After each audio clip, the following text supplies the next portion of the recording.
is going on, everyone, and welcome to Kart 63. My name is Ben. Thank you very much for stopping by. If you didn't mind hitting a like on the video, if you are new here, please consider subscribing to the channel. It would be awesome if you did. Okay, in this, a series of thoughts that I've had and videos that I wanted to make, I did one on camber.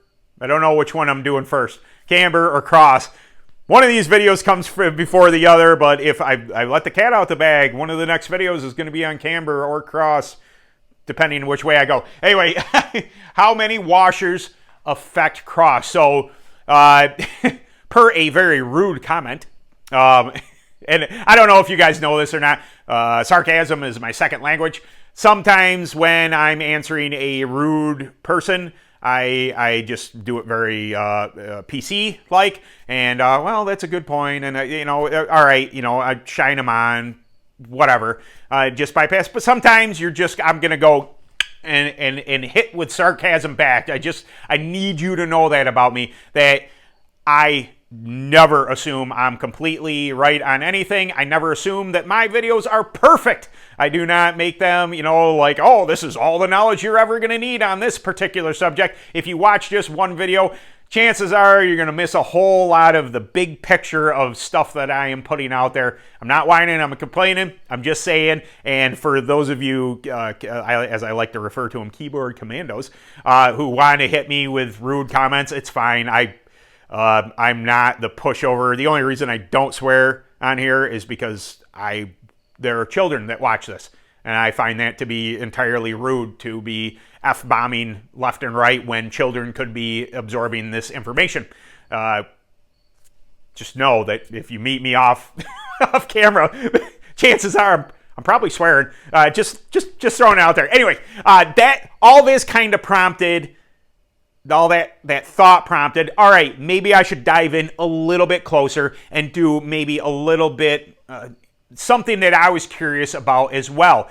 How many washers? I've always had kind of idea, and this kind of confirmed it. So I've always had the idea that changing one washer was round about a percentage of cross. And today's video, it pretty much confirmed that. I mean, within a little bit, there's always leeway. It depends on your stagger. It depends on your air pressure. It's a multifaceted way to look at this. But in general, I know that when I show up to a track with whatever cross it is I've set, say 65% cross, if I move a washer one way or the other, it's going to be 64 or 66. I've always kind of had that in my knowledge bank. Just these are incremental changes that you can make. Is a little tight, is a little loose. These are things you can do to it. But I thought maybe it would be a good idea to actually get something on film. So that's what I did for you today. I adjusted some other stuff too. I kind of wanted to show that. I moved a little nose weight, but I apologize for the sound. I didn't want to hook up my mic and all that. It's difficult getting in and out of the cart with that mic hooked up. So I was holding my phone. I did the best I could with it. So the audio isn't going to be, great. Not that I have a voice for radio, but it was just easier for me not to use the lapel mic in that circumstance. So yeah, we're going to dive up close here. I'm going to talk a little bit as I'm making those adjustments. I'm going to show you my percentages. So good luck driving my open with it. There's going to be some people that will probably walt my cart owner. I can't believe you put your percentages out there. Well, let's they don't have the same engine. They don't have the same gearing. They don't have the same clutch engagement. The people watching this usually are running Predators or clones or something like that. They're not dealing with a 70 horsepower, 80 horse, whatever the horsepower is on this thing, monster two-stroke with the tires that are run and the staggers that are run and everything encompassing.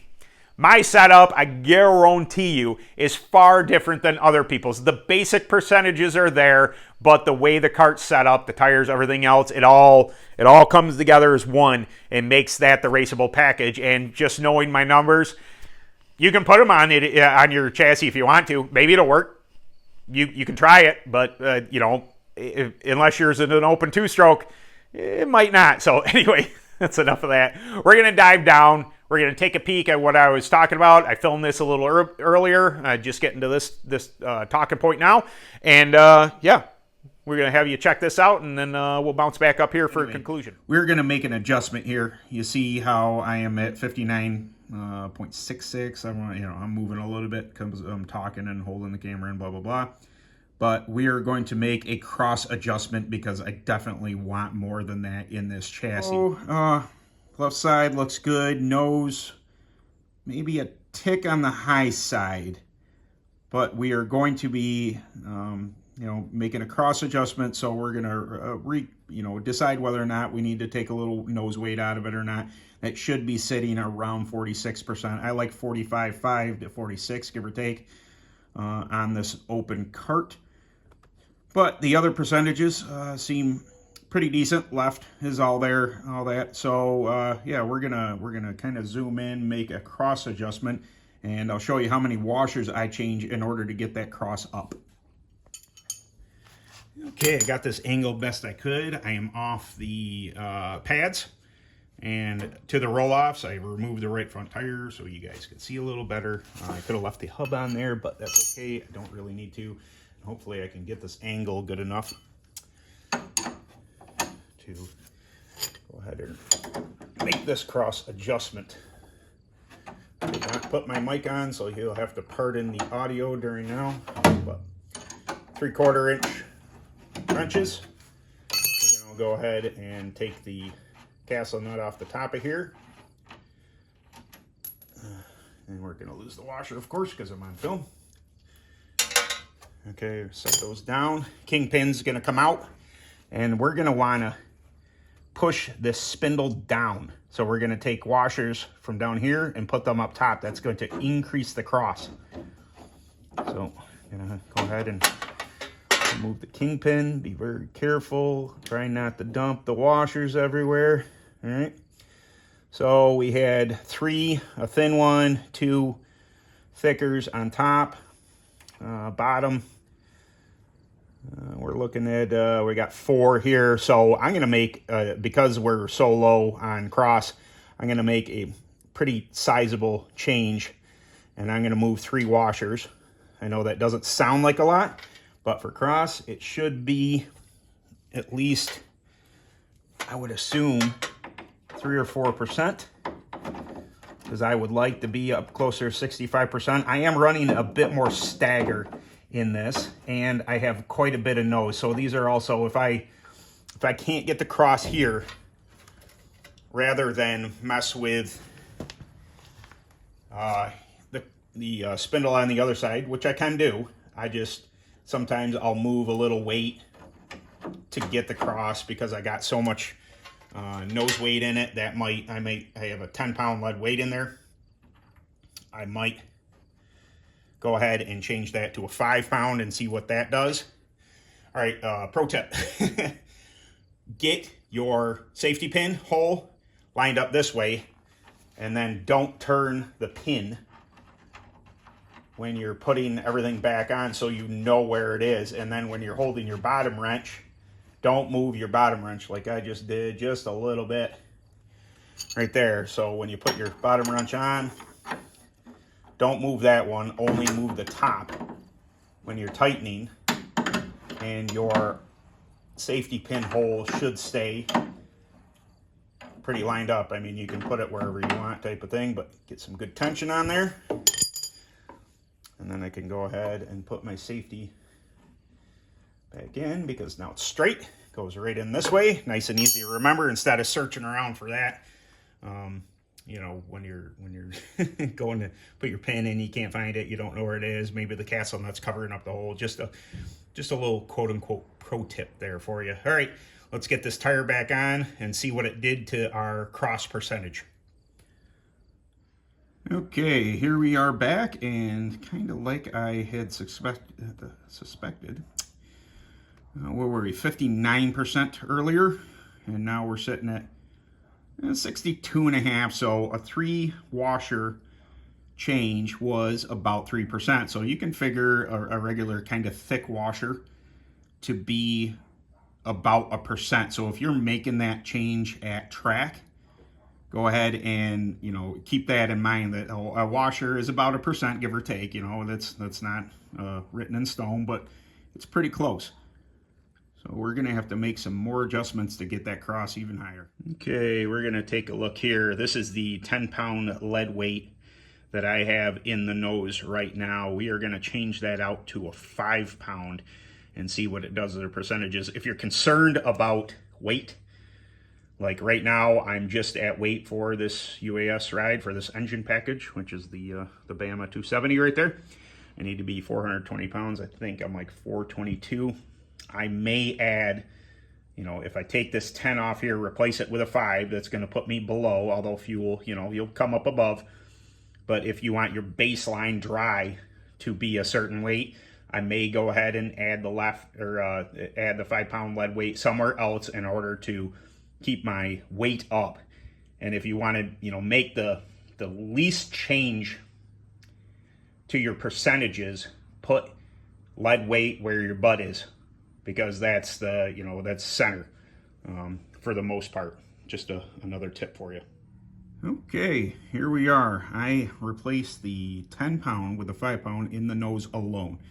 I don't want to make too many, you know, adjustments as to not, you know, confuse anybody. Let's just see what they do as a whole. Okay, you see here, my nose definitely has gone down.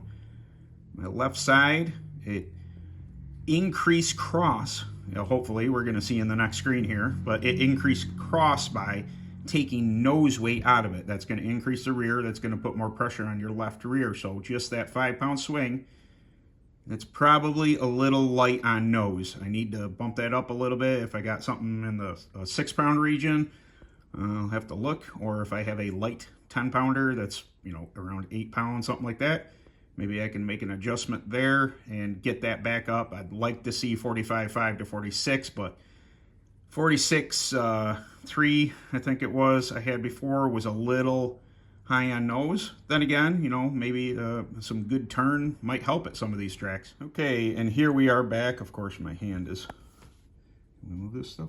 All right. There we go. Change the angle a little bit then. All right, moving that 5-pound, taking that 5-pound off there. As you can see, my total weight has gone down, so that's slightly problematic. I'm going to have to put a 5 back on at least to get back to the 420 baseline that I need. But my cross has increased. I might actually have to make an adjustment to the left front now. I was hoping that would do it. But then again, if I put 5 pounds on there, it's going to make my nose even lighter. So I just wanted to kind of show you how these adjustments affect anything, you know, even moving lead weight. Obviously, the cross adjustments with the washers, how they affect cross. And now you have a general idea of what is going on there. Okay, I hope that made sense to you. It's just something that I really thought that would be good knowledge for people out there. You know, whether you're making the adjustment on your scales like I was today, what kind of movements you could possibly see with those type of shifts in weight, with that type of cross adjustment, what actually might happen to your car. Like I said, there's going to be a little, when you put pressure on your right front, it's going to tip the cart. So your left is going to increase. That's going to put weight on your left rear. That is partially, you know, what causes the percentage to jump up is that side leaning, your body weight and everything else in the cart leaning on this side creates more left rear pressure. That creates cross in the, you know, that pressure point between your right front and left rear. That is cross, and that what causes that. Also moving lead weight, as you saw, you know, jumping from the 11-pound that I just figured out was 11 pounds. I thought it was 10 this entire time. Good thing I weighed it. Making that jump from an 11-pound all the way down to a 4-pound. I mean, that's a huge swing, 7-pound swing. No doubt I was going to lose some of my nose, and that's just, for my chassis setup, even, you know, aside from Phantom's recommendations, that was extremely light on the nose to come back that far. So a split the difference, get it back up into that 45, 46, 45.5, 46 region where I'm happy with my chassis setup. That makes a huge difference. Adding a little bit left rear weight, get some cross back into it because I added that weight. You know, just Fine-tuning a chassis is things like moving washers across. It's moving bits of weight around on your cart if you have lead weight, you know, to move to make the dynamics of the chassis handle differently. I assure you, when you move that much weight, when you move 7 pounds off the nose, it is going to make a huge difference. You're going to go from, man, this thing turns way too good, to, holy crap, this thing's going to pace the wall. That's a very real thing. And if you're not aware of how much weight you're shifting, you're going to be pleasantly or unpleasantly surprised next time you go out on track. So there you go, guys. I thought this was, again, you know, a decent video to offer to you guys, to show you exactly what happens when you start moving weights, what happens to the numbers when you get back in the seat and look at where you're at. Okay, man, it's, you know, 3 washes across, increased it 3% across. Oh, okay, that's good to know. And then there's those thick washers, so I moved all thick washers, but then there's thin washers. So I didn't move one of those. I'm assuming that's probably 0.5%. So if you move, you know, if your chassis happens to have, you know, the slightly thicker ones, what are they, maybe a 1/16 of an inch, and then you get down in the you know, thousandths-ish, like half of that, you're probably looking at like 0.5% or maybe even less, depending how thin those washers are on your spindle. So there you go, guys. I hope you enjoyed the video. I hope this information is useful to you. I appreciate you coming by as always, and I'll see you in the next video. Later.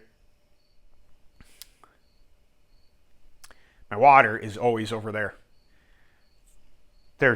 I could put it over here. That would make way too much sense. I get a little verklempt when I talk too much. Anyway, okay.